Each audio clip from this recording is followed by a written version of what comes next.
Hello, my name is Danielle MacArthur and I'm doing my speech over nonverbal communications. Today I'll be talking about the 4 different types of nonverbal communications and how I use them in the workplace. Fred Lundberg was a professor at Sam Houston State University and he wrote Louder Than Words, The Hidden Power of Nonverbal Communication at the Workplace. He developed the idea there are 4 different types of nonverbal communication. There's kinesics, proxemics, paralanguage, and chronemics. The first one, kinesics, is the study of body language. So if, say you have 2 people in conversation with one another and they're leaning in towards each other, that can show that they're probably engaged in what the other one's having to say to the other one. Versus if there's a conversation going on and someone's leaning away from the conversation, that can either mean they're uncomfortable with what they're talking about or the person they're talking to. Then we have gestures. So hand movements. People who are excited tend to use their hands a lot more when they talk. Versus someone who's nervous, they kind of keep their arms close to their body and their hands close to their stomach. Then we have facial expressions. There are 6 different types of universal facial expressions, meaning no matter where you go in the world, they're going to mean the same thing. Those expressions are happiness, sadness, anger, fear, surprise, and disgust. Then we have eye behavior. So this means if I'm having a conversation with someone and they're making eye contact with me, that shows that they're more than likely listening to what I have to say. Versus if someone I'm talking to and they're not even looking at my face, they're kind of wandering eyes, that means they're probably not really hearing what I have to say. Then we also have touching, hugging. It's a sign of comfort or congratulations. Handshaking, approval, things like that. Then we have proxemics, which is the way people perceive and use space around them. How close to stand next to someone in a conversation. There's an anthropologist by the name of Edward Hall who developed the idea of the physical personal space zones. Today I have Rudolph and his lady friend, and just imagine these are 2 people in conversations. The first zone is the intimate zone. It's 0 to 2 feet. This is a conversation you're going to probably have with someone, a significant other, a close friend, a sibling. 2 to 0 feet is that zone.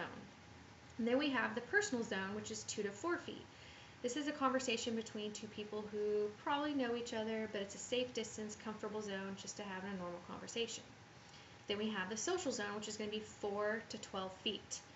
So this is going to be if in a group setting, multiple people around talking, everyone's a safe distance from everyone.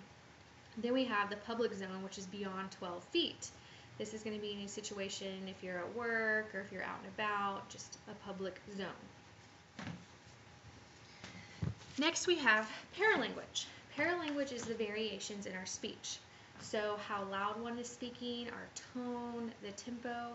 People who are nervous tend to talk a lot faster, or if they're excited they talk a lot faster, versus someone who's angry, they might talk a little bit slower. Then we have chronemics, which is the use of time.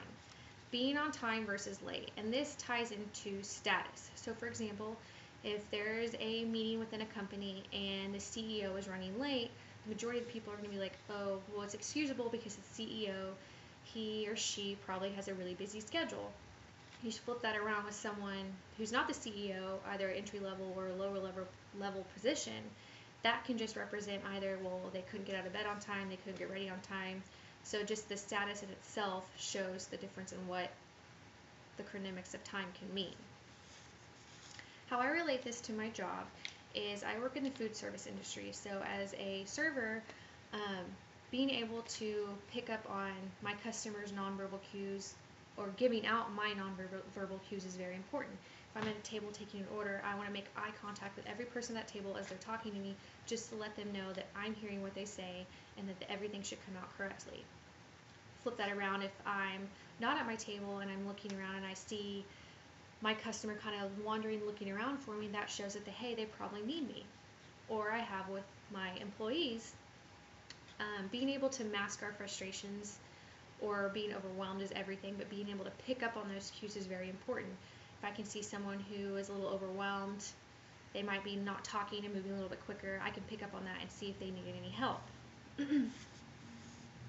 Communication should be intentional, which means like if I want someone to know that I'm annoyed with them, maybe I'll openly roll my eyes at them or lean away from someone who's staying too close to me.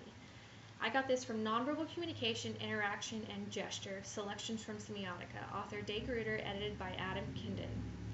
These actions show others how you feel, and then in the situation you want them to know as well. So I want them to know I'm frustrated with them. I want them to see me rolling their eyes at them, or me rolling my eyes at them. I want them to see that, to show that, hey, I'm frustrated with you, or if you're standing too close to me, I'm going to move away because you're making me uncomfortable.